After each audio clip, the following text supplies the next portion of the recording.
கிராஞ்சி சட்டவிரோத கடலட்டை பண்ணை தொடர்பில் பாதிக்கப்பட்ட பாரம்பரிய தொழிலை செய்யும் மீனவர்களுக்கு இன்னமும் தீர்வு எட்டப்படவில்லை. பாரம்பரியமாக தொழில் செய்யும் உரிமை முன்னைய ஊழல் நிறைந்த அரசியல்வாதிகளால் பறிக்கப்பட்டது. அவர்களை அதிகார துஷ்பிரயோகத்தினால் அடக்கி ஆள நினைத்தது முன்னைய அரசு. இப்போதைய கௌரவ கடற்தொழில் அமைச்சரும் அப்போதைய தேசிய மக்கள் சக்தியினுடைய முன்னாள் யாழ் மாவட்ட அமைப்பாளரும் ஆகிய இராமலிங்கம் சந்திரசேகரர் மற்றும் கௌரவ பாராளுமன்ற உறுப்பினர் இளங்குமரன் அவர்களும் அன்றே பார்வையிட்டு தமது அரசாங்கம் ஆட்சிக்கு வருமாக இருந்தால் சட்டவிரோத கடல் அட்டை பண்ணைகள் உடனே அகற்றப்படும் என கூறியிருந்த போதிலும் கடற்தொழில் அமைச்சராக வந்த போதிலும் இன்று வரை மக்களுக்கு தீர்வு கிடைக்கவில்லை.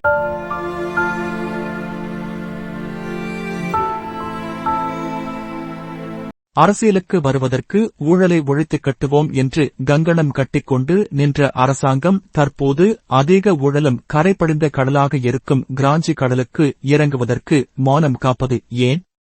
அரசியல் வருவதற்கு முன்னர் ஒரு கதையும் அரசியல் வருவதற்கு பின்னர் இன்னுமொரு செயலுமா?